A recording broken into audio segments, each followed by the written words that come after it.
တော်ရဲ့အမိကပြည့်တဲ့ရင်ပါတယ်လေဗုဒ္ဓနိကြအောင်မြင်သောဘဝအဲ့ဒီတရားခေါင်းစည်းရဲ့အောက်မှာတို့သူတော်စင်တို့အား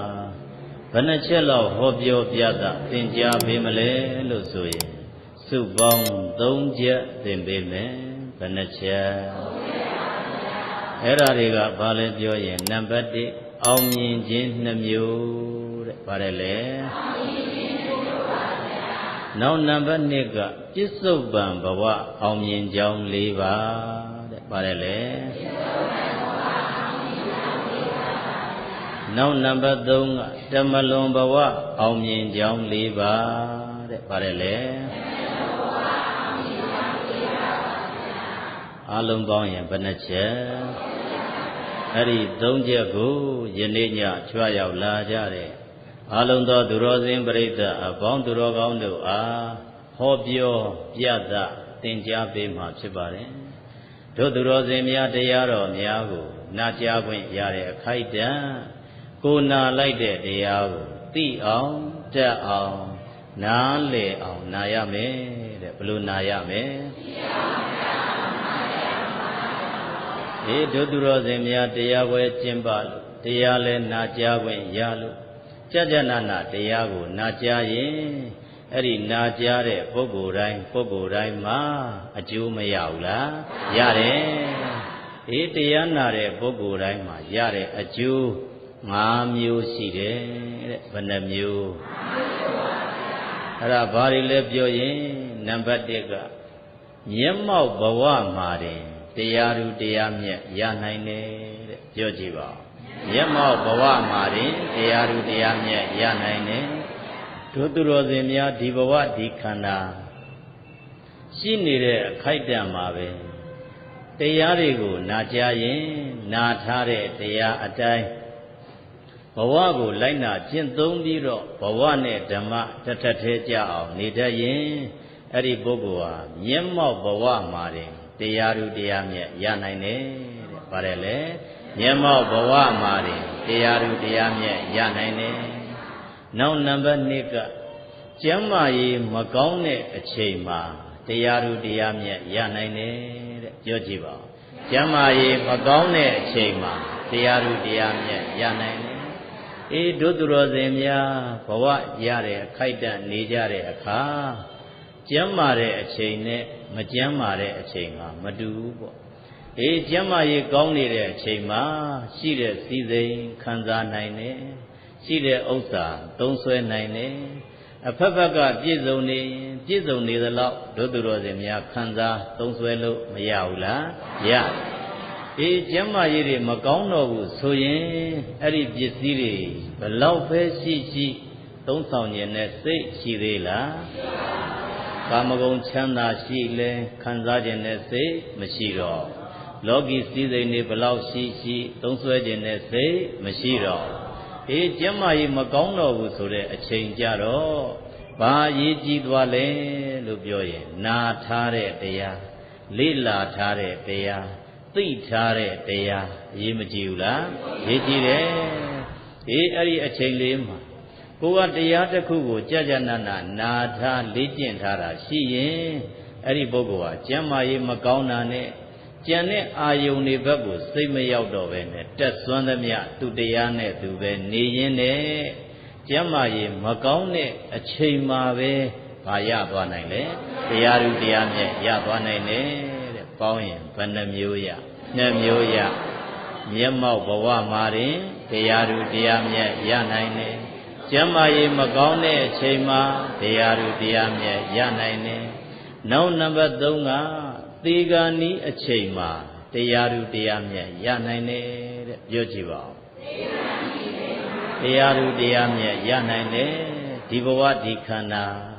ဇာတိရကြတဲ့ပုဂ္ဂိုလ်အလုံးသည်မရဏသေဆုံးခြင်းနဲ့အဆုံးသတ်တာမရှိဘူးလားအေးဘယ်လူမျိုးပဲဖြစ်ဘယ်နေရာမှာနေတဲ့ပုဂ္ဂိုလ်ပဲဖြစ်ဘယ်နိုင်ငံမှာနေတဲ့ပုဂ္ဂိုလ်ပဲဖြစ်ဘယ်ဘာသာကိုကိုးကွယ်တဲ့ပုဂ္ဂိုလ်ပဲဖြစ်ဟိန္ဒူဖြစ်ဗုဒ္ဓဘာသာဖြစ်ခရစ်ယာန်ဖြစ်အစ္စလာမ်ဖြစ်ဂျိန်းပဲဖြစ်ဂျူးပဲဖြစ်စစ်ပဲဖြစ် ဘယ်ဘာသာပဲဝင်ဝင်တို့သူတော်စင်များနောက်ဆုံးမှာတော့ဘာနဲ့ဆုံးသက်သေခြင်းတရားနဲ့ဆုံးသက်တယ်အဲ့လိုမျိုးသေခြင်းတရားနဲ့ဆုံးသက်ကြတဲ့နေရာမှာဘာသာတရားတွေရဲ့လမ်းညွှန်မှုဟာတော်တော်ကိုအရေးကြီးတယ်ပေါ့ဦးဇင်းတို့ဗုဒ္ဓဘာသာမှာတော့လူတွေကိုသေခြင်းတရားနဲ့ရင်ဆိုင်ကြတဲ့နေရာမှာဘာမှတုံ့လုံးမှုမရှိဘဲနဲ့အေးအေးချမ်းချမ်းနဲ့ဒါဟာဖြစ်တတ်တဲ့သဘောပဲလို့နားလည်နိုင်အောင်သေခြင်းတွေကိုကြိုဟောထားတာတွေမရှိဘူးလားလူတိုင်းဆင်ញင်တဲ့တရားတို့ကြိုဟောထားတာတွေမရှိဘူးလားဥပမာသေခြင်းတွေနဲ့ပတ်သက်လို့ဆိုရင်တတ်တန်းကုန်သွားလို့သေတာဒါမျိုးတွေမရှိဘူးလားအတရားရန်ဆိုရင်တရားပြည့်လို့ကိုသေတာအဲ့ဒါဆိုရင်တတ်တန်းကုန်လို့သေတာတချို့ကကံကုန်လို့သေတာတဲ့တတ်တန်းကတော့ကြံသေးတယ်ဘာကုန်သွားလဲကံကုန်ထားတဲ့ဆိုတာကိုလှုပ်သွားတဲ့လှုပ်ထားတဲ့ကံတရားကဒီလောက်ပဲပါတော့တာနောက်ထပ်အသက်ဆက်ရှည်ဖို့ရာကံမရှိတော့ဘူးတဲ့အဲ့ဒါမျိုးဖြစ်နေရင်ငယ်ငယ်ရွယ်ရွယ်နဲ့သိဆုံးသွားကြဒါမျိုးတွေမရှိဘူးလားရှိတယ်အဲ့ဒါဘာကုန်လို့ကံကုန်လို့သိဆုံးတာအဲ့ဒါကြောင့်တတ်တန်းကုန်လို့သေတာမျိုးကံကုန်လို့သေတာမျိုးနောက်တစ်ခုကအသက်ရောကံရောကုန်လို့သေတာတဲ့ပါတယ်လေအသက်ရောကံရောကုန်လို့သေတာဒါမျိုးတွေလည်းမရှိဘူးလားတတ်တန်းကလည်းပြည့်သွားကံကလည်းကုန်သွားဇုံကုန်လို့ကိုသိဆုံးတယ်တဲ့တချို့ကြတော့လည်းပဲဒုသူတော်စင်များဥပ္ပစေရကကတ်ဖြတ်တဲ့ဒုသူတော်စင်များအစိရင်ကြောင့်ဖြစ်တဲ့သိဆုံးမှုတွေလည်းမရှိဘူးလားရှိတယ်စုပေါင်းရင်ဗုဒ္ဓဘာသာမှာတော့၄မျိုးဟောပြဘယ်နှမျိုး၄မျိုးဟောပြတတ်တန်းကုန်လို့သေတာကံကုန်လို့သေတာအသက်ရောကံရောကုန်လို့သေတာဥပ္ပစေရကကံနဲ့သေတာလို့ပေါင်းရင်ဘယ်နှမျိုးအဲ့ဒါမျိုးဒုသူတော်စင်များသေခြင်းတရားတွေနဲ့ပတ်သက်လို့ကြိုတင်ပြီးတော့ဟောထားတာရှိတော့မသေးခင်ကတည်းကကိုယ့်ကိုယ်ဆင်ញင်တတ်တဲ့အသည့်မရဘူးလားရအဲ့ဒါကြောင့်သေကံဤအချိန်ရောက်သွားရင်တော်တော်ကိုအရေးကြီးတယ်ပေါ့သေတတ်ဖို့အရေးကြီးတယ်ပေါ့ကိုနာထားတဲ့တရားများကျင့်သုံးနေကြတရားများအဲ့ဒါလေးတွေကိုနှလုံးသွင်းပြီးတော့နေရင်အဲ့ဒီမသိခင်လေးမှာကိုကပ်ပြီးတော့ပါရနိုင်လေတရားတို့တရားမြတ်ရသွားနိုင်တယ်တဲ့အဲ့ဒါကြောင့်ပေါင်းရင်ဘယ်နှမျိုးရ၃မျိုးရသွားနော်မျက်မှောက်ဘဝမှာရင်တရားတို့တရားမြတ်ရနိုင်တယ်ကျမ်းမာရေးမကောင်းတဲ့အချိန်မှာတရားတို့တရားမြတ်ရနိုင်တယ်ဒီကနေ့အချိန်မှာတရားတို့တရားမြတ်ရနိုင်တယ်နောက်နံပါတ်၄ကျတော့နတ်ပြည်နတ်ရွာရောက်တဲ့အချိန်မှာတရားတို့တရားမြတ်ရနိုင်တယ်တဲ့ပါတယ်လေနတ်ပြည်နတ်ရွာရောက်တဲ့အချိန်မှာတရားတို့တရားမြတ်ရနိုင်တယ်တဲ့နတ်ပြည်နတ်ရွာကိုရောက်သွားရင်အဲ့ဒီနာထားတဲ့တရားတွေရဲ့အရှိန်နဲ့အဲ့ဒီနတ်ပြည်နတ်ရွာကပဲတဆင့်ထပ်ပြီးတော့ဗာရနိုင်လေတရားတို့တရားမြတ်ရနိုင်တယ်တဲ့ပေါင်းရင်ဘယ်နှမျိုး၄မျိုးရကဲနောက်ဆုံးတစ်မျိုးကတော့ပစ္စေကဗုဒ္ဓဖြစ်နိုင်တယ်တဲ့ပါတယ်လေပစ္စေကဗုဒ္ဓဖြစ်နိုင်တို့သူတော်စင်များပစ္စေကဗုဒ္ဓဆိုတာဖယားမပွင့်တဲ့ဂျာကာလမှာပွင့်တဲ့ဖယားပြောကြည့်ပါဦးဖယားမပွင့်တဲ့ဂျာကာလမှာပွင့်တဲ့ဖယားအဲ့ဒီဖယားကိုဘာလို့ခေါ်ပစ္စေကဗုဒ္ဓဖယားရှင်ကိုရောမြတ်နဲ့ပစ္စေကဗုဒ္ဓရှင်ပြီးတော့တပြိုင်နဲ့ပွင့်ရိုးထုံးစံရှိလားမရှိဘူးဖယားရဲ့သာသနာမရှိတဲ့ဂျာကာလမှာပွင့်တဲ့ဖယားကိုပစ္စေကဗုဒ္ဓတဲ့ဒီနေရာလေးမှာဗုဒ္ဓကအကျဉ်းမြင်အပြင်ကြည့်၄မျိုးရှိတယ်တဲ့ဗုဒ္ဓဘယ်နှမျိုး၄မျိုးရှိတယ်နံပါတ်1ကသမ္မာသမ္ဗုဒ္ဓတဲ့ဘာဗုဒ္ဓသမ္မာသမ္ဗုဒ္ဓကတော့ဒီကမ္ဘာလောကမှာတဆူတည်းသာပွင့်ဆရာမပါဘဲနဲ့သစ္စာ၄ပါးကိုထိုးတွင်သိမြင်ပြီးတော့ဘုရားဖြစ်ကိုရောက်တယ်အဲ့ဒါကိုဘာလို့ခေါ်သမ္မာသမ္ဗုဒ္ဓဘုရားနောက်နံပါတ်2ကကြတော့ပစ္စေကဗုဒ္ဓတဲ့ဘာဗုဒ္ဓပစ္စေကဗုဒ္ဓပစ္စေကဗုဒ္ဓတို့ကြတော့ဘုရားမရှိတဲ့ဂျာကာလသူလည်းပဲဆရာသူ့ကိုညွှန်ကြားပေးတဲ့ပုဂ္ဂိုလ်မရှိဘဲနဲ့ ဘဝကနာထားတဲ့တရားတွေရဲ့အရှိန်အဟုန်ကြောင့်မို့သစ္စာလေးပါးကိုထိုးထွင်းသိပြီးတော့ဖျားဖြစ်တာသူကြတော့ပစ္စေကဗုဒ္ဓဘာဗုဒ္ဓပစ္စေကဗုဒ္ဓအဲ့လိုဆိုတော့သမ္မာသမ္ဗုဒ္ဓရဲ့ပစ္စေကဗုဒ္ဓရဲ့ဘယ်နှမျိုးရနှစ်မျိုးရကဲနောက်တစ်မျိုးကြည့်ရင်တော့နောက်တစ်မျိုးကစတုသစ္စာဗုဒ္ဓတဲ့ဘာဗုဒ္ဓစတုသစ္စာဗုဒ္ဓစတုသစ္စာဗုဒ္ဓကြတော့ဆရာကလမ်းညွှန်ပေးမှလမ်းညွှန်တဲ့အတိုင်းလိုက်နာကျင့်သုံးလို့သစ္စာလေးပါးကိုထိုးထွင်းသိပြီးတော့ယန္တာဖြစ်သွားတာဒါမျိုးတွေမရှိဘူးလားအဲ့ဒီဗုဒ္ဓမျိုးကြတော့ပါတယ်လေစတုသစ္စာဗုဒ္ဓပေါင်းရင်ဘယ်နှမျိုးသုံးမျိုးရသမ္မာသမ္ဗုဒ္ဓရဲ့ပစ္စေကဗုဒ္ဓရဲ့စတုသစ္စာဗုဒ္ဓရဲ့ဒီနောက်တစ်ခုကကြတော့သုတ္တဗုဒ္ဓတဲ့ဘာဗုဒ္ဓသုတ္တဗုဒ္ဓဗုဒ္ဓရဲ့စာပေတွေနဲ့ပတ်သက်လို့ကြားမြင်သုတ္တရှိတဲ့ပုဂ္ဂိုလ်အဲ့ဒါကိုဘာလို့ခေါ်သုတ္တဗုဒ္ဓဒီခေတ်ထဲမှာခုဒုသူတော်စင်များလောင်းညလူကြမဲ့ဆရာတော်တန်ဃာတော်များစာပေတွေကိုလေ့လာထားတာတို့တချို့ကအလွတ်ကျက်မှတ်ထားတာတို့တိပိဋကဆောင်းထားတာတို့ဒါမျိုးတွေမရှိဘူးလားအဲ့ဒါမျိုးဗုဒ္ဓရဲ့ပိဋကတ်တွေကိုနှံ့နှံ့ဆက်ဆက်သိနေတဲ့ပုဂ္ဂိုလ်များကိုလည်းပဲသုတ္တဗုဒ္ဓအကြားမြင်များတဲ့ဖရာပါတယ်လေကြားမြင်များတဲ့ဖရာသုတ္တဗုဒ္ဓလို့ခေါ်တယ်တဲ့အဲ့ဒါစုပေါင်းရင်ဗုဒ္ဓဘယ်နှမျိုးပြောကြည့်ပါဦးသမ္မာသမ္ဗုဒ္ဓရဲ့ပစ္စေကဗုဒ္ဓရဲ့စတုသစ္စာဗုဒ္ဓရဲ့သုတ္တဗုဒ္ဓရဲ့ဘယ်နှမျိုး၄မျိုးအဲ့ဒီ၄မျိုးတွေကတရားနာတဲ့ပုဂ္ဂိုလ်သည်ဘာဗုဒ္ဓဖြစ်နိုင်လဲပစ္စေကဗုဒ္ဓဖြစ်နိုင်တယ်တဲ့ဘာဗုဒ္ဓပစ္စေကဗုဒ္ဓပစ္စေကဗုဒ္ဓအရှင်မြတ်ထိဖြစ်နိုင်တဲ့အတွက်ကြောင့်ကြိုးစားပြီးတော့တရားနာဖို့မလိုလားလိုတယ်အဲ့ဒါစုပေါင်းရင်တရားနာရတဲ့အကျိုး၅မျိုးတဲ့ဘယ်နှမျိုး၅မျိုးမျက်မှောက်ဘဝမှာတင်တရားဓုတရားမြတ်ရနိုင်တယ်ကျမ်းမာရေးမကောင်းတဲ့အချိန်မှာတရားဓုတရားမြတ်ရနိုင်တယ်အချိန်မှာတရားဓုတရားမြတ်ရနိုင်တယ်နတ်ပြည်နတ်ရွာရောက်တဲ့အခါမှာတရားဓုတရားမြတ်ရနိုင်တယ်ပစ္စေကဗုဒ္ဓဖြစ်နိုင်တယ်တဲ့အဲ့ဒါပေါင်းရင်၅မျိုးအဲ့ဒီ၅မျိုးသောအကျိုးတွေရလို့ဒုသူတော်စင်များကြိုးစားပြီးတော့တရားနာဖို့မလိုလားဒီနေ့ညဒုသူတော်စင်တို့နာကြားရမယ်တရားကဗုဒ္ဓနိကြအောင်မြင်သောဘဝတဲ့ပြောကြည့်ပါဗုဒ္ဓနိကြအောင်မြင်သောဘဝဒုသူတော်စင်များခုကြုံနေဆုံနေကြတာဗုဒ္ဓဘုရားရှင်ရဲ့သာသနာတော်ကြီးနဲ့မဆုံလားဆုံတယ်သာသနာတော်နဲ့ကြုံနေကြဆုံနေကြတော့ဘုရားရှင်ကိုယ်တော်မြတ်ဟောတဲ့တရားတွေကိုဒုသူတော်စင်များသိဖို့မလိုလားလိုတယ်ဗုဒ္ဓရဲ့လက်ထက်ကဘုရားကိုယ်တိုင်ကလည်းပဲ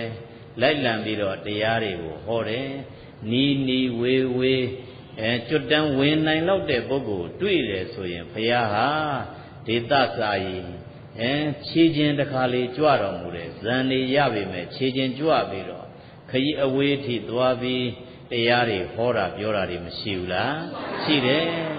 အဲ့ဒါမျိုးသွားပြီးဖျားသွားဟောလို့တရားနာရတဲ့ပုဂ္ဂိုလ်တွေရှိသလိုတချို့ပုဂ္ဂိုလ်ကကြတော့အဲ့ဒါမျိုးမဟုတ်ဘဲနဲ့ဖျားထံကိုသွားပြီးတရားနာတာတဲ့ပြောကြည့်ပါဖျားထံကိုသွားပြီးတော့တရားနာတမင်သက်သက်ကိုသွားပြီးတော့တရားနာကြတာဒါမျိုးတွေလည်းမရှိဘူးလားတရားနာကြတာအဲ့ဒီအကျင့်လေးတွေကိုဒုသူတော်စင်တို့လည်းယူထားပြီးတော့ဒီနေ့ခေတ်ဒီနေ့အခါမှာလည်းပဲစတတ်ပိတဲ့ဆရာတော်တန်ဃာတော်များဘုန်းကြီးကျောင်းတိုင်းတိုင်းနှီးပါးလောက်ရှိကြအဲ့ဒီဆရာတော်တန်ဃာတော်တွေရဲ့ထံကိုသွားပြီးတော့ဒုသူတော်စင်တို့လည်းတရားဆွေးနွေးမယ်ကိုမသိတာလေးတွေမေးမယ်သူတို့ကလမ်းညွှန်တာလေးတွေကိုသေသေးချာချာမှတ်သားထားမယ်ကိုဘဝမှာလိုက်နာကျင့်သုံးမယ်ဆိုရင်အဲ့ဒီပုဂ္ဂိုလ်အကျိုးမများဘူးလား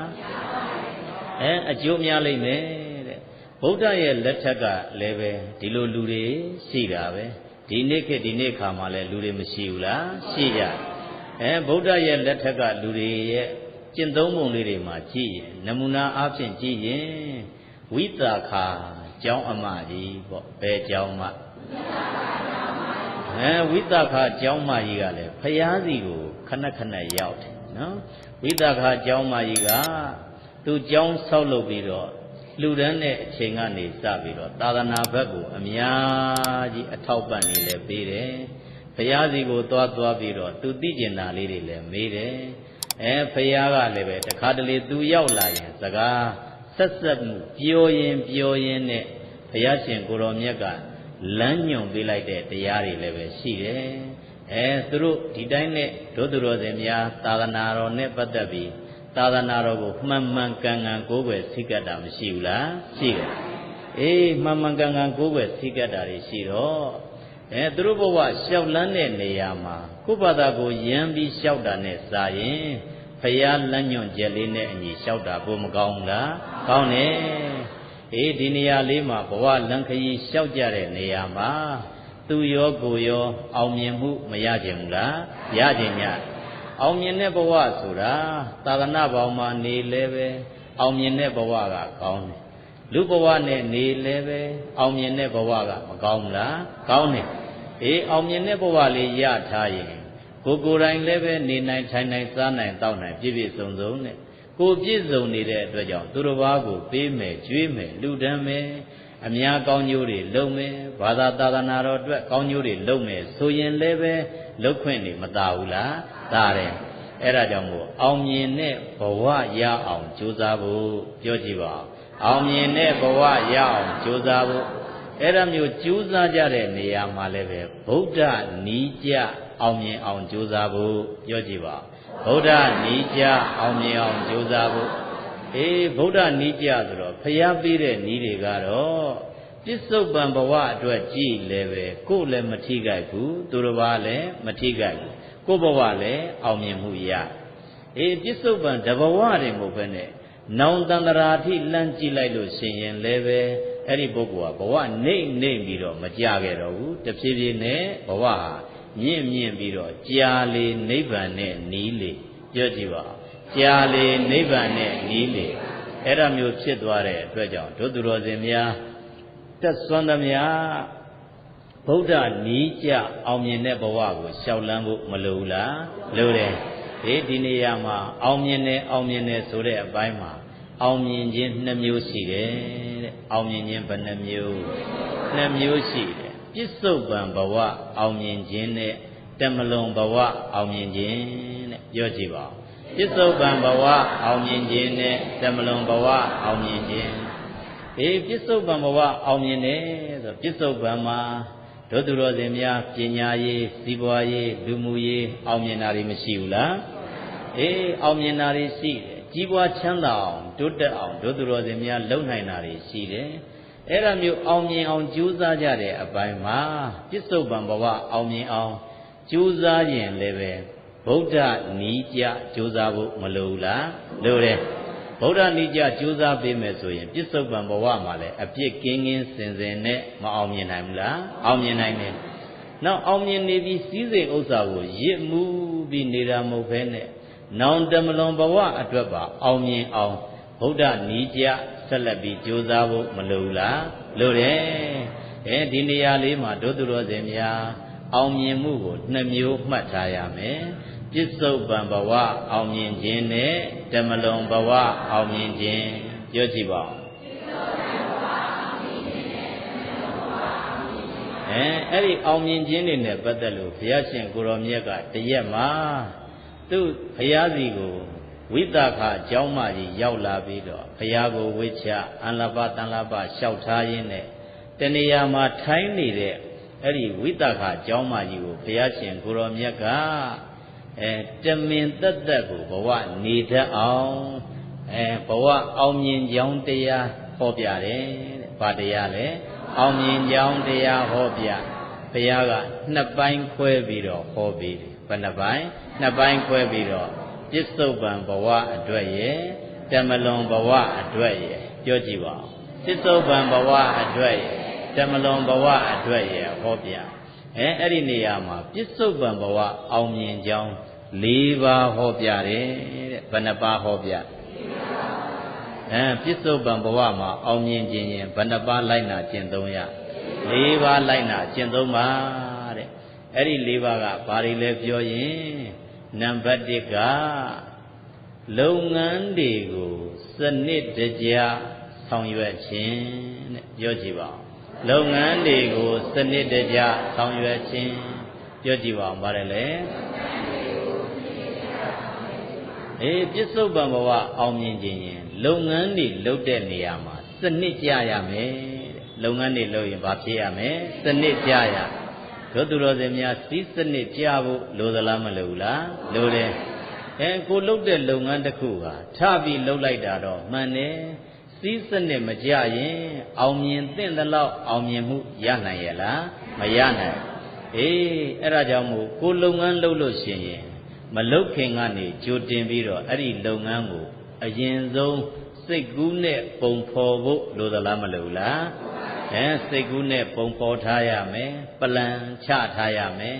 စနစ်တကျချထားရမယ်ဒါကိုအရင်လုပ်မယ်ပြီးရင်ဘယ်ဟာကိုလုပ်မယ်ဘယ်ဟာကိုဆောင်ရွက်မယ်စနစ်တကျလုပ်ဖို့လိုသလားမလိုလားလိုတယ်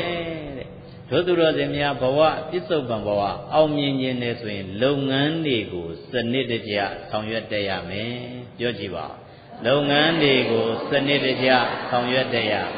အဲ့ဒါဆိုရင်အဲ့ဒီပုဂ္ဂိုလ်ဟာတရိပ်ရိပ်နဲ့ကြီးပွားတိုးတက်အောင်မြင်လာပါလိမ့်မယ်လို့ဖယားကဘုသူ့ကိုဟောပြတာလေဝိသခာကျောင်းမကြီးကိုဟောပြတာတဲ့နောက်နံပါတ်2ကအလုတ်သမားတွေကိုချီးမြှောက်တတ်ရမယ်တဲ့ပြောကြည့်ပါအလုတ်သမားတွေကိုချီးမြှောက်တတ်ရမယ်တို့သူတော်စင်များလုပ်ငန်းကြီးကြီးကျယ်ကျယ်လှုပ်လာတာနဲ့တပြိုင်နက်ကိုတူးတဲ့တယောက်တည်းနဲ့မစွမ်းနိုင်တော့ဘူးအဲ့ဒါမျိုးမစွမ်းနိုင်ရင်အဲ့ဒီအလုတ်တွေကိုလှုပ်ဖို့ရာအတွက်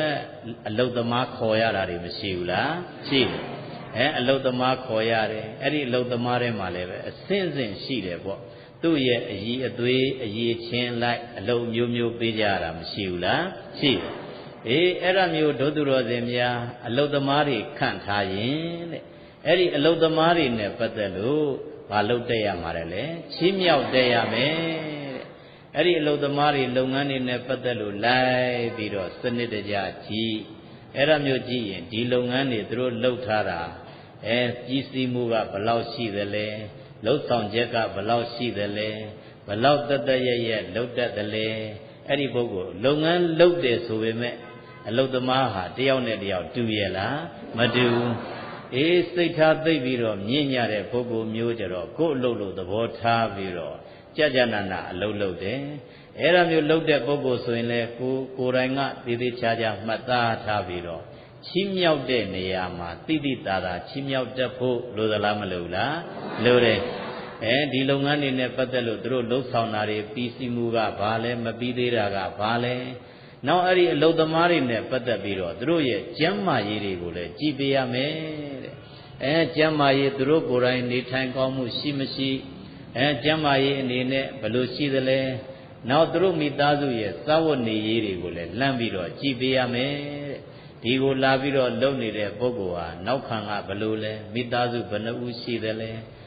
အဲ့ဒီမိသားစုမှာကြောင်းလိုက်နေတာကဘယ်နှယောက်ရှိသလဲစီးပွားလုပ်နေတာကဘယ်နှယောက်ရှိသလဲငါပြီးတဲ့ဒီဘက်က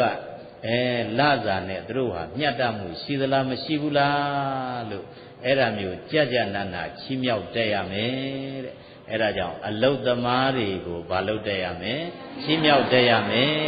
တဲ့အလုတ်သမားတွေကိုကြကြနာနာချီးမြှောက်တတ်ရင်လည်းပဲအဲ့ဒီပုဂ္ဂိုလ်ဟာပြစ္ဆုတ်ပံဘဝအောင်မြင်မှုမရနိုင်ဘူးလားရနိုင်တယ်ကဲပေါင်းရင်ဘယ်နှမျိုးရပြောကြည့်ပါဦးပါတယ်လေလုပ်ငန်းတွေကိုစနစ်တကျလှုပ်ဆောင်တတ်ရမယ်အလုတ်သမားတွေကိုချီးမြှောက်တတ်ရမယ်ကဲနောက်တစ်ခုကကြတော့လင်းယောက်ျားချစ်မြတ်နိုးအောင်နေထိုင်တတ်ရမယ်တဲ့ပြောကြည့်ပါဦးလင်းယောက်ျားချစ်မြတ်နိုးအောင်နေထိုင်တတ်ရမယ်ကို့မှာအိမ်တော်ရှိနေတယ်ဆိုရင်ကိုနေခြင်းလို့နေလို့ရရလားမရဘူးလင်းယောက်ျားရှိနေတဲ့အတွက်ကြောင့်မို့အစဉ်တပြေးရှိအောင်သာဇတဖြစ်အောင်နေတတ်ထိုင်တတ်ဖို့အဲ့ဒါမျိုးနေတတ်ထိုင်တတ်ဆိုတဲ့အပိုင်းမှာလဲစာပေကညွှန်ကြားတာကတော့ ကာမဂုဏ်နဲ့ပတ်သက်လို့ဖောက်ပြန်မှုမရှိခြင်းတဲ့ပါတယ်လေကာမဂုဏ်နဲ့ပတ်သက်လို့ဖောက်ပြန်မှုမရှိခြင်းကာမဂုဏ်နဲ့ပတ်သက်လို့ဖောက်ပြန်လာရင်အိမ်တော်ကြီးတွေကပျက်စီးကုန်တာတွေမရှိဘူးလားအဲ့ဒီကနေစပြီးတော့တဝုနဲ့တူအစင်မပြေရာကနေပြီးတော့စီးပွားရေးဘက်ကိုသွားပြီးတော့ထိလာတယ်အဲ့ဒါမျိုးထိလာရင်နဲ့တယောက်နဲ့တယောက်ရွယ်ရင်စောင်းရင်နဲ့နောက်ပိုင်းအကုန်ပျက်စီးကုန်တာတွေမရှိဘူးလားရှိတယ်အဲ့ဒါကြောင့်မို့ပြစ္ဆုတ်ပံဘဝမှာအောင်မြင်ခြင်းနဲ့ဆိုရင်တဲ့ဘုရားကဝိသခာကျောင်းမကြီးကိုလင်းယောက်ျားချစ်မြတ်နိုးအောင်မလုပ်တတ်လေနေထိုင်တတ်ရမယ်တဲ့ပေါင်းရင်ဘယ်နှမျိုးရ၃မျိုးရကဲပြောကြည့်ပါဦးပါတယ်လေစနစ်တကျလှုပ်ဆောင်တတ်ရမယ်လှုပ်သမားတွေကိုချီးမြှောက်တတ်ရမယ်လင်းယောက်ျားချစ်မြတ်နိုးအောင်နေထိုင်တတ်ရမယ်ကဲနောက်တစ်ခုကတော့ရလာတဲ့ပစ္စည်းဥစ္စာကိုထိမ့်သိမ်းစောင့်ရှောက်တတ်ရမယ်တဲ့ပြောကြည့်ပါရလာတဲ့ပစ္စည်းဥစ္စာကိုထိမ့်သိမ်းစောင့်ရှောက်တတ်ရမယ်တဲ့တို့သူတော်စင်များပစ္စည်းဥစ္စာရကြတာတော့မှန်တယ်တချို့ပုဂ္ဂိုလ်ကြတော့ဘလောက်ပဲရ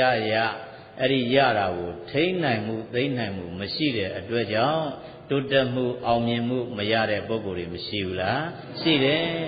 အဲ့ဒါကြောင့်မို့ရလာတဲ့ပစ္စည်းဥစ္စာကိုဘာလို့တက်ရမှာလဲထိမ့်သိမ်းစောင့်ရှောက်တက်ရမယ်တဲ့အဲ့ဒါဖယားကဘု து ဟောပြလဲဝိသခာကျောင်းမကြီးကိုဟောပြတို့သူတော်စင်များဖယားရဲ့ဟောပြောချက်ကိုသွားပြီးတော့ကြည့်ရင်ဒီ၄ပါးမှာကြည့်ရင်နိဗ္ဗာန်ရောက်ကြောင်းပါရလား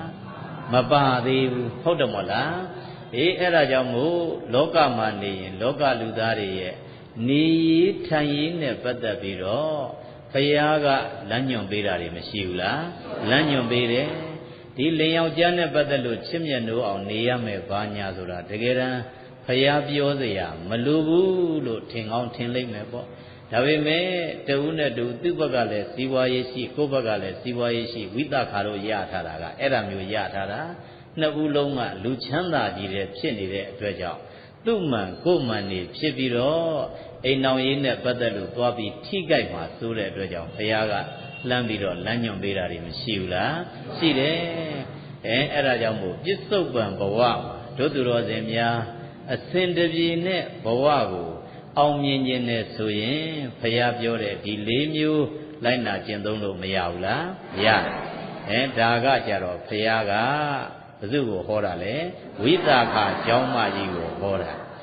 ဒီတုတ်နဲ့ခက်စင်စင်ပဲဘုရားကနောက်တစ်တုတ်ဟောထားတာရှိတယ်နောက်တစ်တုတ်ကကြတော့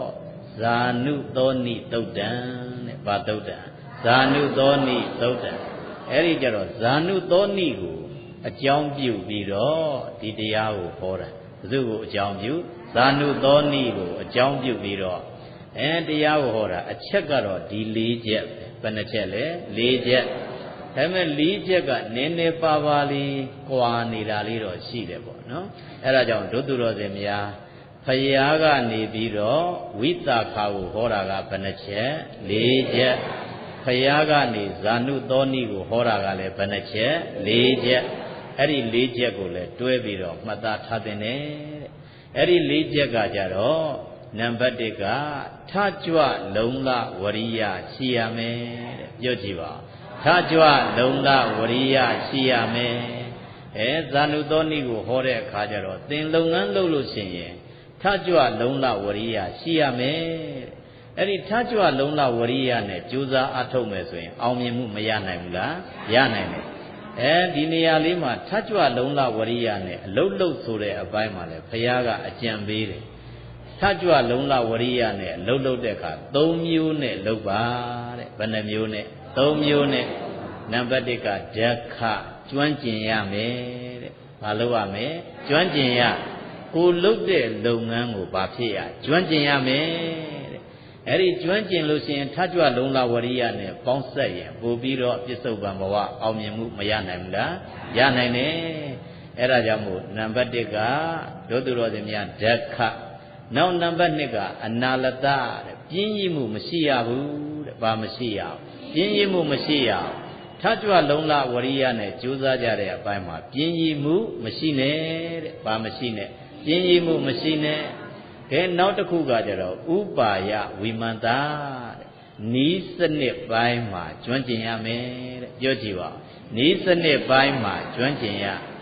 ကိုလုပ်တဲ့လုပ်ငန်းနဲ့ပတ်သက်လို့နီးစနစ်ပိုင်းကြနာနာလုပ်ဖို့လေလိုသလားမလိုဘူးလားလိုတယ်အဲ့ဒါကြောင့်ထကြွလုံးလဝရိယရှိဆိုတဲ့အပိုင်းမှာဘုရားကထကြွလုံးလဝရိယကို၃မျိုးနဲ့နောက်ကပံ့ပိုးပေးထားတယ်ဘယ်နှမျိုးနဲ့၃မျိုးနဲ့ကျွမ်းကျင်မှုရဲ့ပြင်းကြီးမှုမရှိခြင်းရဲ့နီးစနစ်ကြနာခြင်းရဲ့ဘယ်နှမျိုးလဲ၃မျိုးအဲ့ဒီ၃မျိုးနဲ့ဒုသူတော်စင်များထကြွလုံးလဝရိယရှိကြိုးစားမယ်ဆိုရင်အောင်မြင်မှုမရဘူးလားရတယ်ဒီနေရာလေးမှာဒုသူတော်စင်များဖရာ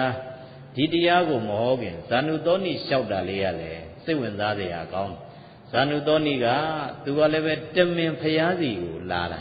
နော်တမင်ဖရာစီကိုလာပြီးတော့ဖရာကိုဝိချပြီးတော့သူတို့လူဘဝရဲ့အကြောင်းကိုသူကလျှောက်ထားတယ်အရှင်ဘုရားတပည့်တော်တို့ကလောကလူသားဆိုတော့ကာမဂုဏ်လည်းမကင်းဘူးဖရာတဲ့ဘာလည်းမကင်းဘူးကာမဂုဏ်လည်းမကင်းဘူးကာမဂုဏ်ရှိနေတော့ကာမဂုဏ်လည်းပဲတပည့်တော်တို့ကခံစားပြီးတော့နေကြတယ်ဖရာတဲ့နောက်စည်းစိမ်ဥစ္စာလေးတွေရှိနေတဲ့အတွက်ကြောင့်ဝေကောင်းစားလာလေးတွေဆိုရင်လည်းပဲဝစ်ချင်တယ်ဖရာနောက်ပြင်းပြင်းစင်စင်လေးတွေနဲ့လှလှပပလည်းနေခြင်းတယ်ဖရာအဲ့ဒါမျိုးနေတဲ့တပည့်တော်တို့ကိုပြစ္ဆုတ်ပံလဲကောင်းနောင်တမလွန်လဲကောင်းအောင်ရှင်ဘုရားဘယ်လိုလေးနေရင်ပိုပြီးကောင်းမလဲ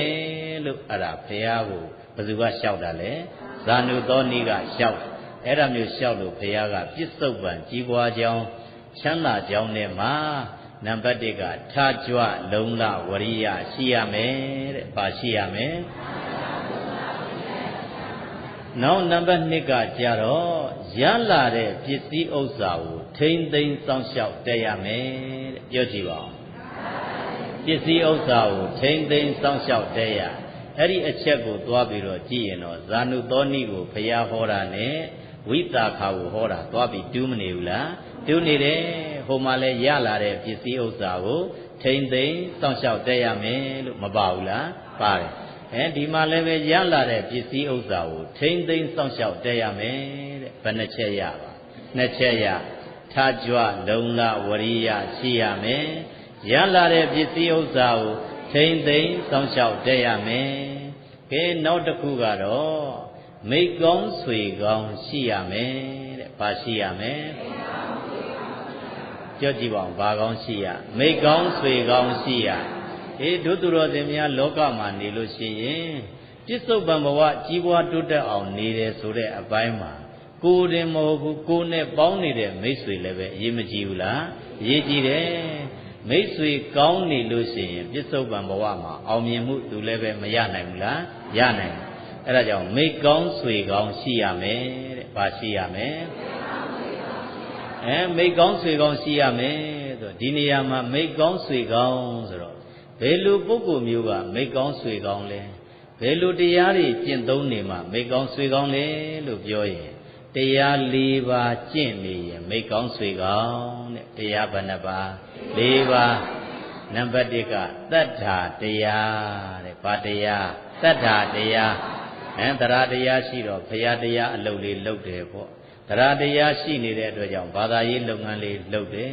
အဲ့ဒါမျိုးတရားတရားရှိနေရင်အဲ့ဒီပုဂ္ဂိုလ်ဟာမိတ်ဆွေကောင်းပါကောင်းလေမိတ်ဆွေကောင်းနောက်တစ်ခုကသီလတဲ့ပါတယ်လေသီလကိုချင်းသီလအားကောင်းရင်လည်းပဲအဲ့ဒီပုဂ္ဂိုလ်ဟာဒါပါလေမိတ်ကောင်းဆွေကောင်းပေါင်းတင်ထိုက်တဲ့မိတ်ကောင်းဆွေကောင်းကဲနောက်တစ်ခုကစာကတဲ့ပါတယ်လေစာကစာကကြတော့ပေကံစွန့်ကြဲတာဘာလို့တာလဲပေကံစွန့်ကြဲတာအဲ့ဒါမျိုးပေကံစွန့်ကြဲမှုလေးရှိနေရင်လေအဲ့ဒီပုဂ္ဂိုလ်ကဘာလဲမိတ်ကောင်းဆွေကောင်းကဲနောက်တစ်ခုကပညာတဲ့ပါတယ်လေပညာစူးစမ်းဆင်ခြင်တတ်တဲ့ပညာအမှားမှန်ကိုခွဲနိုင်တဲ့ပညာအဲ့ဒီပညာရှိနေရင်လေအဲ့ဒီပုဂ္ဂိုလ်ကဘာလဲမိတ်ကောင်းဆွေကောင်းအဲ့လိုဆိုတော့မိတ်ကောင်းဆွေကောင်းဆိုတာစာပေမှာကြည့်ရင်ဘယ်နှပါလဲ၄ပါးနဲ့ညီရင်မိတ်ကောင်းဆွေကောင်းတတ္တာရဲ့သီလရဲ့စာကရဲ့ ပညာရဲ့ပြောကြည့်ပါဦးပါတယ်လေတတ္ထာရဲ့စာကပညာရဲ့ပေါင်းရင်၄ပါးအဲ့ဒီ၄ပါးသောတရားရှိနေရင်အဲ့ဒီပုဂ္ဂိုလ်ကဘာလဲမိကောင်းဆွေကောင်းအဲ့ဒီပုဂ္ဂိုလ်မျိုးဆိုရွေးပြီးတမင်ပေါင်းတဲ့နဲ့အဲ့ဒါမျိုးပုဂ္ဂိုလ်ကိုပေါင်းပြီးလို့ရှိရင်အဲ့ဒီပုဂ္ဂိုလ်ကပြစ္ဆုတ်ပံမှာကြီးပွားတိုးတက်အောင်မြင်မှုမရနိုင်ဘူးလားရနိုင်တယ်အဲ့ဒါကြောင့်မို့ဇာနုသောနိကိုဘုရားဟောတဲ့အခါကျတော့ခုပေါင်းရင်၃ပါးရသွားဘယ်နှပါလဲ၃ပါးရထားကြွလုံလဝရိယရှိရမယ်ရလာတဲ့ပစ္စည်းဥစ္စာကိုထိမ့်သိမ်းစောင့်ရှောက်တည်ရမယ်မိကောင်းဆွေကောင်းရှိရမယ်နောက်တစ်ခုကဝင်ငွေနဲ့ထွက်ငွေမျက်မျှတတာသုံးစွဲရရမယ်တဲ့ပြောကြည့်ပါဦးဝင်ငွေနဲ့ထွက်ငွေမျက်မျှတတာသုံးစွဲရရမယ်တဲ့တို့သူတော်စင်များဝင်ငွေနဲ့ထွက်ငွေမျက်မျှတတာသုံးစွဲတတ်ဖို့လေလိုသလားမလိုလားလိုတယ်ကို့မှာဝင်နေတဲ့ငွေကဘယ်လောက်ရှိသလဲထွက်နေတဲ့ငွေကဘယ်လောက်ရှိသလဲဝင်နေတဲ့ငွေနဲ့ထွက်နေတဲ့ငွေမျှတမှုရှိမရှိစနစ်ကြမှုရှိမရှိတို့သူတော်စင်များသိဖို့လိုသလားမလိုလားလိုတယ်အဲ့ဒါမျိုးတို့သူတော်စင်များကြည့်ပြီးတော့ဝင်ငွေနဲ့ထွက်ငွေကိုချင့်ချိန်ပြီးတော့သုံးနေဆိုရင်လည်းပဲအဲ့ဒီပုဂ္ဂိုလ်ဟာပြစ္ဆုတ်ပံဘဝအောင်မြင်မှုမရဘူးလားရတယ်အဲ့ဒါကြောင့်မို့ဇာနုသောနိကိုဟောတာဘယ်နှချက်လဲ၄ချက်ပြောကြည့်ပါဦးဘာတွေလဲထားကြွလုံလဝရိယရှိရမယ်ရလာတဲ့ပစ္စည်းဥစ္စာကိုထိမ့်သိမ်းစောင့်ရှောက်တည်ရမယ်မိကောင်းဆွေကောင်းရှိရမယ်ဆွမ်းတွေမျက်မျှတတာသုံးစွဲရမယ်ပေါင်းရင်၄ပါးအဲ့လိုဆိုတော့ဒီနေရာလေးမှာပြန်ကြည့်လိုက်လို့ရှိရင်ဖယားကဝိသခာကျောင်းမကြီးကိုဟောတာလဲဘယ်နှပါလဲ၄ပါးအဲ့ဒီ၄ပါးပြောကြည့်ပါဦးဘာတွေလဲအလုပ်ငန်းတွေကိုစနစ်တကျဆောင်ရွက်တတ်ရမယ်အလုပ်သမားတွေကိုရှင်းမြောက်တတ်ရမယ်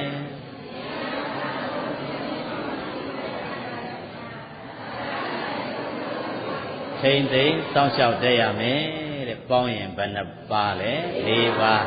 အဲ့ဒီက၄ပါးဒီ၄ပါးနဲ့ညီရင်လည်းပဲ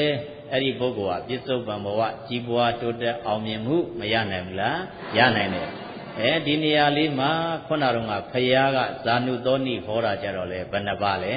၄ပါးအဲ့ဒီ၄ပါးလေးပြောကြည့်ပါဦးပါတယ်လေဝရိယရှိရမယ်ရလာတဲ့ပစ္စည်းဥစ္စာကိုထိမ့်သိမ်းစောင့်ရှောက်တည်ရမယ်မိကောင်းဆွေကောင်းရှိရမယ်ဝင်ငွေနဲ့ထွက်မျက်မျှတတာသုံးစွဲရမယ်တဲ့အဲ့ဒီမှာကြည့်ရင်လေနိဗ္ဗာန်ရောက်ကြောင်းပါရလားမပါသေးဘူးပြစ္ဆုတ်ပံနေတတ်ထိုင်တတ်အောင်ဘုရားကပြောထားတာဟုတ်တယ်မလားအဲ့ဒါကြောင့်ဒီနေရာလေးမှာကောက်ချက်ဆွဲရမှာကဘာသာရေးလုပ်တယ်ဆိုတဲ့အပိုင်းမှာအဲ့ဒီရဲ့ရှေ့ကအိမ်တောင်ရေးတို့လူမှုရေးတို့စီးပွားရေးတို့အစဉ်ပြေနေဖို့လိုသလားမလိုဘူးလားလိုတယ်အဲ့ဒီဘက်ကပြည်လေနေရင်ဘာသာရေးလုပ်တဲ့အခါပူပြီးစိတ်တန်တန်နဲ့လုပ်လို့ရလိမ့်နော်လက်တွဲညီညီနဲ့ဒုသူတော်စင်များအလုပ်လုပ်လို့မရဘူးလားရတယ်ဒီနေရာလေးမှာဘုရားကဇာနုသောနိကိုဟောတဲ့အခါကျတော့ပြစ္ဆုတ်ပံဘဝမှာကြီးပွားတိုးတက်အောင်မြင်မှုရအောင်လိုက်နာကျင့်သုံးရမယ်ဒီ၄မျိုးတည်းမဟုတ်ဘဲနဲ့ဘုရားကဘာဟောပြလိုက်တယ်လေလို့ပြောရင်ရထားတဲ့ပစ္စည်းဥစ္စာကိုဆုံးရှုံးပျက်စီးမှုမရှိဘူးအောင်နေထိုင်နီးပါဘုရားကဟောပြလိုက်တယ်ဒီပစ္စည်းဥစ္စာပြစ္ဆုတ်ပံမှာကြီးပွားတိုးတက်အောင်မြင်လာရင်တဲ့ဒီနေရာမှာပျက်စီးတတ်တဲ့တရား၄ပါးတဲ့ပါတယ်လေပျက်စီးတတ်တဲ့တရား၄ပါးအဲ့ဒီ၄ပါးနဲ့ပတ်သက်လို့ဇာနုသောနိသင်မကျူးလွန်တဲ့သေးသေးချာချာမှတ်သားပြီးတော့ရှောင်သင့်တဲ့အရာကိုသင်ရှောင်ရမယ်ဆိုပြီးတော့ဘုရားကဟောပြလိုက်တယ်အဲ့ဒါကြတော့ဘာလဲလို့ပြောရင်နံပါတ်1ကအဋ္ဌိဒုဒ္ဒတဲ့ဘာဒုဒ္ဒအဋ္ဌိဒုဒ္ဒဇာနုသောနိကယောက်ျားလေးဆိုတော့ဘုရားကအဋ္ဌိဒုဒ္ဒမိန်းကလေးလိုက်စားလို့ရှင်ရင်ဒါစီးပွားပြတ်တတ်တယ်တဲ့ဘာလိုက်စားရင်မိန်းကလေးလိုက်စားလို့ရှင်ရင်မိန်းမလိုက်စားရင်စီးပွားပြတ်တတ်တယ်ပေါ့ပါတယ်လေမိန်းမလိုက်စားရင်စီးပွားပြတ်တတ်တယ် ကာမဂုဏ်စီးမဲ့ကမ်းမဲ့နဲ့ငွေကြီးအစဉ်ပြေလာပြီဆိုပြီးတော့ကာမဂုဏ်ဘက်ကိုလမ်းကြောင်းလွဲသွားရင်သင်္ဘောကပျက်စီးတော့မှသိကြတယ်တဲ့အဲ့ဒါကြောင့်မို့အဋ္ဌိဒုဒ္ဒတဲ့ဘာဒုဒ္ဒအဋ္ဌိဒုဒ္ဒတချို့ဒါမျိုးတွေမရှိဘူးလားစီးပွားဥစ္စာအစဉ်ပြေသွားမှမိသားစုပါပြိုကွဲသွားကြတယ်ဒါမျိုးတွေလောကမှာရှိတတ်တယ်နောက်နံပါတ်2ကသူရာဒုဒ္ဒတဲ့ဘာဒုဒ္ဒသူရာဒုဒ္ဒသူရဒုဒ္ဒကြတော့အယက်သေးစာတောက်စားတာတဲ့ဘာတောက်စားတာအယက်သေးစာတောက်စားတာစီးပွားဥစ္စာပြစ္ဆုတ်ပံမှာဒီတိုင်းကြိုးစားလို့တိုးတက်အောင်မြင်လာပြီဆိုရင်အယက်သေးစာမူရစေဝါမသုံးဆွဲနဲ့တဲ့သုံးဆွဲတယ်ဆိုရင်တင့်ရှိတဲ့စည်းစိမ်ဥစ္စာဆုံးရှုံးလိမ့်မယ်ပျက်စီးလိမ့်မယ်တင့်ရဲ့ကျန်းမာရေးတွေဆုံးရှုံးလိမ့်မယ်မိသားစုတွေဆုံးရှုံးလိမ့်မယ်တဲ့အယက်သေးစာတောက်စားမှုအဲ့ဒါလည်းပဲပျက်စီးကြောင်းပဲအဲ့ဒါကြောင့်မို့ဘယ်နှပါးရပါ2ပါးရ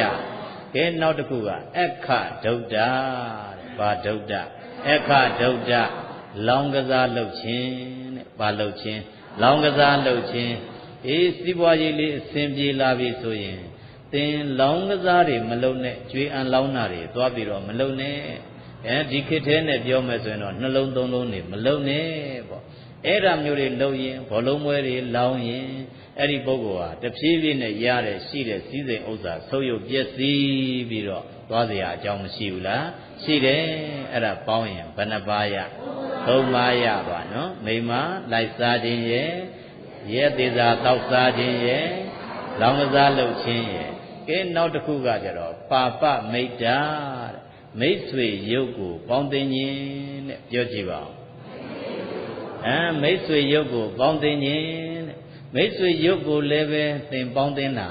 ရှောင်ရမယ်တဲ့မရှောင်ရင်ပျက်စီးမှာမိတ်ဆွေရုပ်ကိုပေါင်းသိခြင်းဆိုတော့ဒီနေရာမှာမိတ်ဆွေရုပ်ဆိုတာကြတော့ဒုသူတော်စင်များကလျာဏမိတ်တနဲ့ပါပမိတ်တဟာဆန့်ကျင်ဘက်ပေါ့နော်ပါမိတ်တကလျာဏမိတ်တနဲ့ပါပမိတ်တကဆန့်ကျင်ဘက်ကလျာဏမိတ်တတုန်းကဘယ်နှပါးနဲ့ပြည့်စုံတာလဲ4ပါး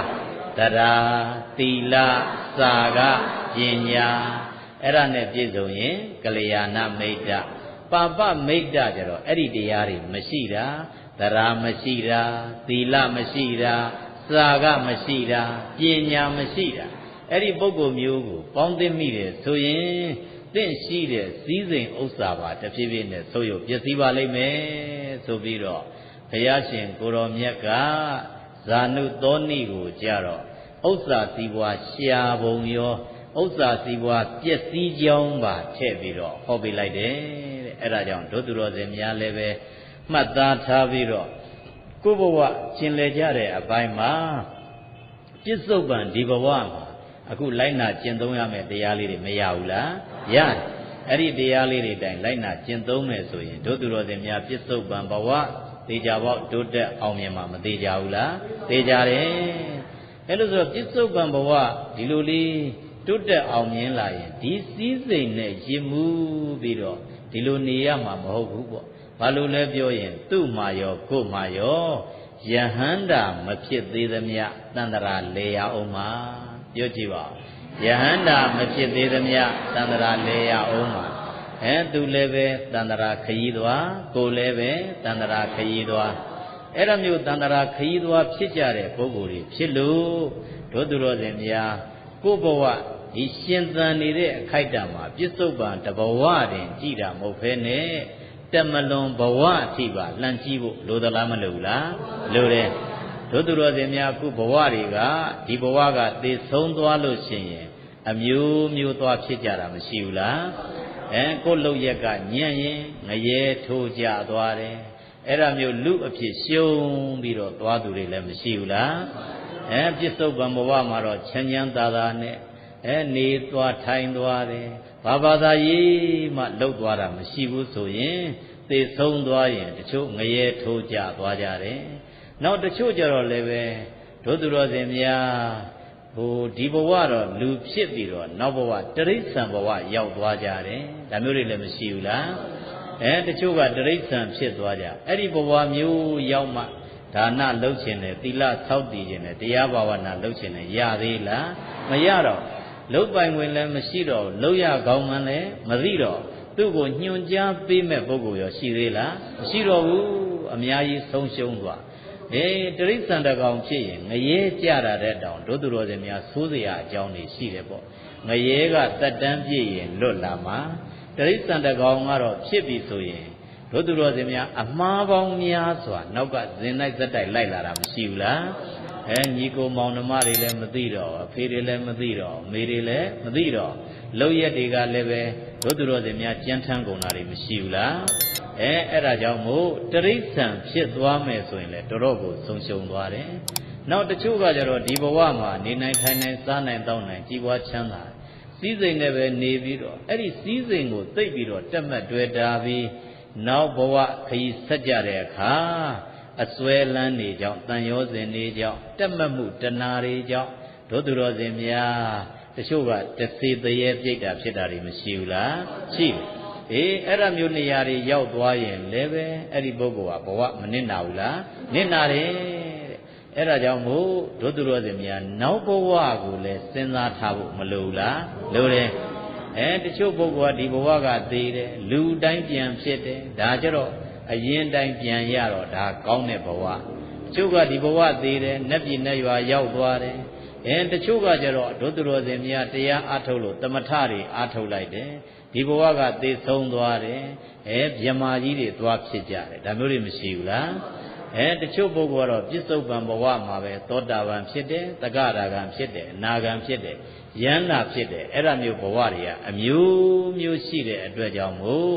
တို့သူတော်စင်များကိုယ်ဘဝလေးကျင်လေတဲ့နမ်းမှာနောင်တမလွန်ဘဝမှာလည်းပဲအောင်မြင်ဘဝမျိုးကောင်းတဲ့ဘဝမျိုးဖြစ်ဖို့လိုသလားမလိုလားလိုတယ်အဲ့ဒါကြောင့်မို့ဒီနေရာမှာကျတော့ဖရာကနှစ်သုတ်လုံးအတူတူပဲဟောပြတယ်တဲ့နော်ဝိသခာကိုဟောတော့လည်းပဲတမလွန်ဘဝအောင်မြင်ကြောင်းတရား၄ပါး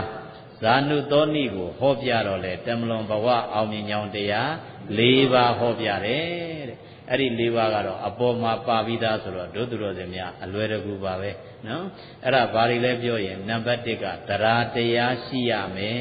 တဲ့ဘာရှိရမယ်တရားတရားရှိရတရားဆိုတာယုံကြည်မှုကိုပြောတာဘာသာရေးဘက်ကကြည့်ရင်အခြေခံယုံကြည်မှုကတော့ဖရာကိုယုံတာဖရာရဲ့သဗ္ဗညုတဉာဏ်ကိုဘာလို့တာလဲယုံတာအဲ့ဒါမျိုးယုံပြီးတော့ဖရာနဲ့ပတ်သက်ပြီးယုံကြည်နဲ့ဣတိပိသောဘဂဝါအရဟံသမ္မာသမ္ဗုဒ္ဓောဝိဇ္ဇာစရဏသမ္ပန္နောသူကတောလောကဝိတုနုတ္တရောပုရိသဓမ္မတာရတိတထဒေဝမနုဿာနံဗုဒ္ဓောဘဂဝါဆိုယုံကြည်နဲ့ကိုးကွယ်တယ်ဒါမျိုးတွေမရှိဘူးလားရှိတယ်တို့သူတော်စင်များအဲ့ဒါကြောင့်မို့ဘာသာရေးဘက်မှာကြတော့အရေးကြီးဆုံးတရားသည်တရားတရားဘာတရားလဲတရားတရားခုတရားတရားလေးရှိနေလို့တို့သူတော်စင်များဓမ္မဒါနလုံနိုင်တာတရားတရားလေးရှိနေလို့ဒီဆွမ်းဇံတော်လောင်းလူဖို့ရအတွက်လုံလဝရိယတွေစိုက်ကြတာဒီတရားတရားလေးရှိနေလို့ဒီတရားပွဲကိုဒီလိုရောက်လာကြတာတရားတရားမရှိဘူးဆိုရင်တို့သူတော်စင်များဘာသာရေးလုပ်လို့ရရဲ့လားမရဘူးခုဥစဉ်တို့လည်းတရားတရားရှိနေသေးလို့သာသနာ့ဘောင်မှာမြင်နေကြတာတရားတရားကုန်ခန်းသွားလို့ရှိရင်တစ်မျိုးဖြစ်သွားလူလည်းတစ်မျိုးဘုန်းကြီးလည်းတစ်မျိုးဖြစ်သွားကြအဲ့ဒါကြောင့်မို့တရားတရားဟာရည်ကြည်သလားမကြည်ဘူးလားကြည်တယ်အဲ့ဒါကြောင့်မို့နောင်တမလွန်ဘဝအထိအောင်မြင်ခြင်းနဲ့ဆိုရင်နှလုံးသားထဲမှာတရားတရားထည့်ထားရမယ်တဲ့။ဘာထည့်ထားရ။တရားတရားထည့်ထားရ။နောက်နံပါတ်2ကတော့သီလရှိရမယ်တဲ့။ဘာရှိရ။သီလရှိရ။တို့သူတော်စင်များသီလတတ်နိုင်သမျှထိန်းဖို့ပေါ့။လူသားဘဝမှာတော့၅ပါးသီလလောက်ထိန်းထားရင်ကိုတော်တော်ကောင်းနေပြီ။၅ပါးသီလကိုတာမန်လေးမဟုတ်ဖ ೇನೆ တို့သူတော်စင်များစိတ်ထဲမှာနှစ်ကာလေးပါဏာတိပါဒသူ့အသက်ကိုမသက်ဖက်နဲ့တကယ်ကိုရှောင်မယ်ပေါ့ရှောင်လို့မရဘူးလားရတယ်နောက်သူတော်ဘာပစ္စည်းဥစ္စာခိုးတာဝတ်တာမဟုတ်ဖက်နဲ့တကယ်ကိုတန်တန်ပြင်းပြင်းလေးကိုယ်စည်းစိမ်နဲ့ကိုယ်ဟာနဲ့ကိုလက်ကြောတင်းတင်းနဲ့လှုပ်လှုပ်ပြီးနေထိုင်မယ်နောက်ကာမေတုမိစ္ဆာစာရတက်နိုင်သမျှရှောင်ခြင်းမယ်မုတ္တဝါဒတွေရှောင်ခြင်းမယ်သုရမေရိယရှောင်ခြင်းမယ်ဆိုဒီ၅မျိုးရှောင်ရင်ကိုကတို့သူတော်စင်များတော်တော်လူကောင်းဖြစ်နေပြီဟုတ်တယ်မလားအဲ့ဒါကြောင့်မို့၅ပါးသီလအ ਨੇ ဆုံးလုံခြုံမှုလိုသလားမလိုလားလိုတယ် အဲ့ဒါမျိုးလုံလုံခြုံခြုံနဲ့ဒုသူတော်စင်များစောင့်ထိန်နိုင်တယ်ဆိုရင်အဲ့ဒီပုဂ္ဂိုလ်ဟာတမလွန်ဘဝအတွက်အောင်မြင်မှာသိကြတယ်တဲ့အဲ့ဒါကြောင့်မို့တရားတရားရှိရမယ်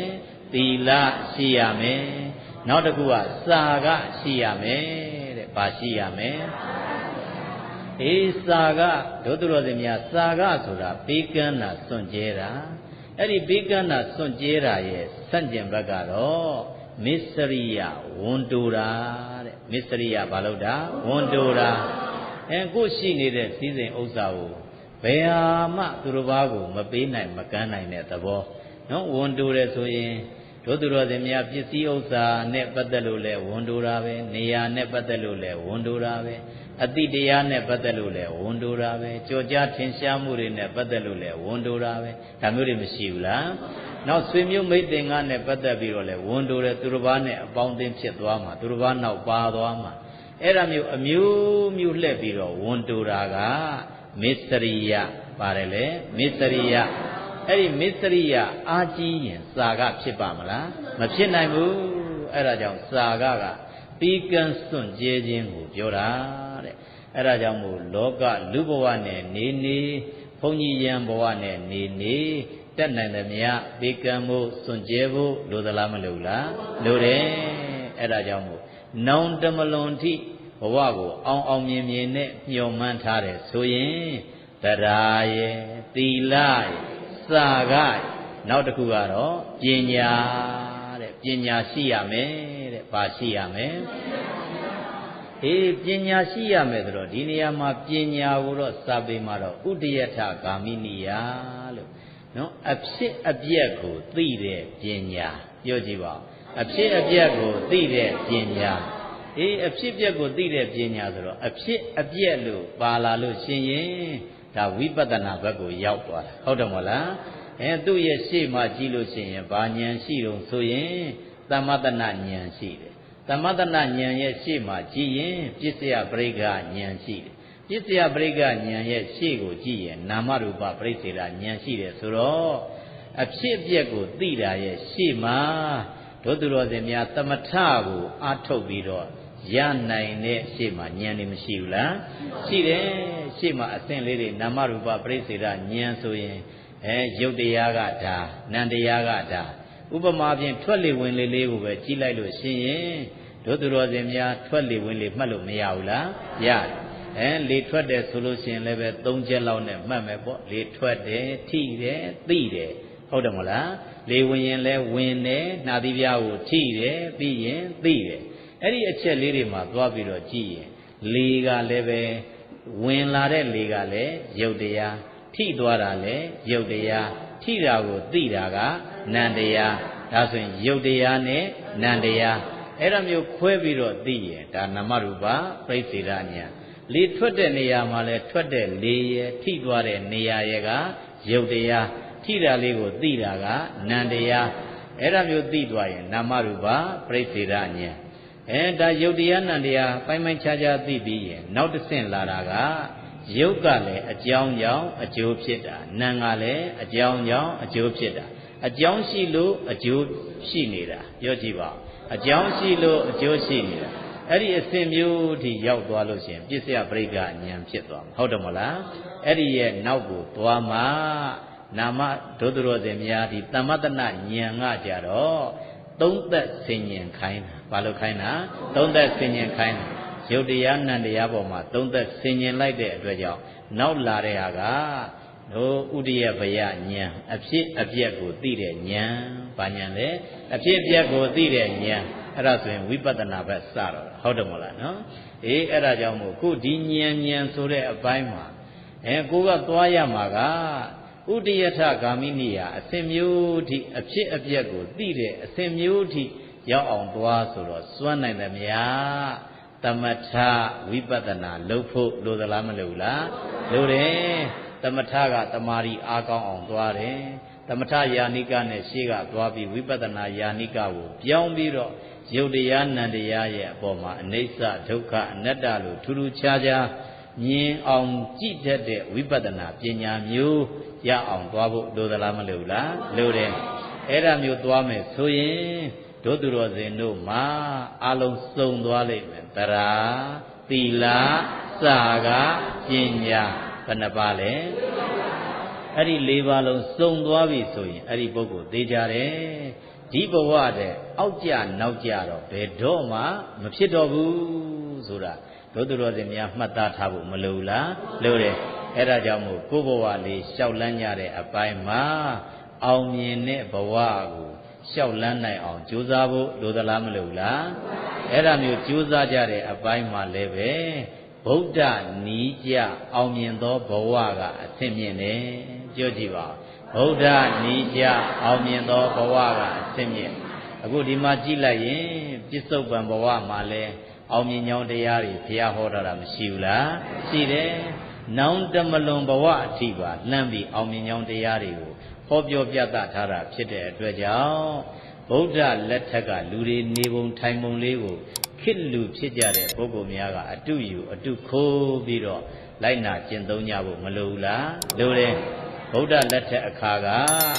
စီးပွားရေးကိုလည်းလုပ်ကြတယ်ဒီလိုအချိန်မှဆိုရင်ဘုရားကျောင်းကိုသွားကြတယ်သွားပြီးတော့ဘုရားနဲ့ဝင်တွေ့ပြီးတော့ဘုရားရဲ့လမ်းညွှန်ချက်ဘုရားဒီကိုရောက်တာနဲ့တပြိုင်နက်လမ်းညွှန်ချက်တွေကိုတောင်းကြတယ်တခါတလေဘုရားကဆက်ဆက်ရင်းလမ်းညွှန်ပေးသွားပြီးတော့ဒုသူတော်စင်တို့ကိုနေတတ်ထိုင်တတ်အောင်လမ်းညွှန်ပေးတာတွေမရှိဘူးလားဘုရားဟောခဲ့တဲ့အတိုင်းဦးဇင်းတို့လည်းပြန်လဲဟောပြောပြသကြတဲ့အတွက်ကြောင့်ဒုသူတော်စင်များမှတ်သားပြီးတော့လိုက်နာကျင့်သုံးမယ်ဆိုရင်ဗုဒ္ဓနီးကြအောင်မြင်သောဘဝကိုမရနိုင်ဘူးလားရနိုင်တယ်အဲ့ဒါမျိုးရအောင်ကြိုးစားအထောက်နိုင်တဲ့သူတော်ကောင်းများဖြစ်ကြပါစေကုန်သတည်း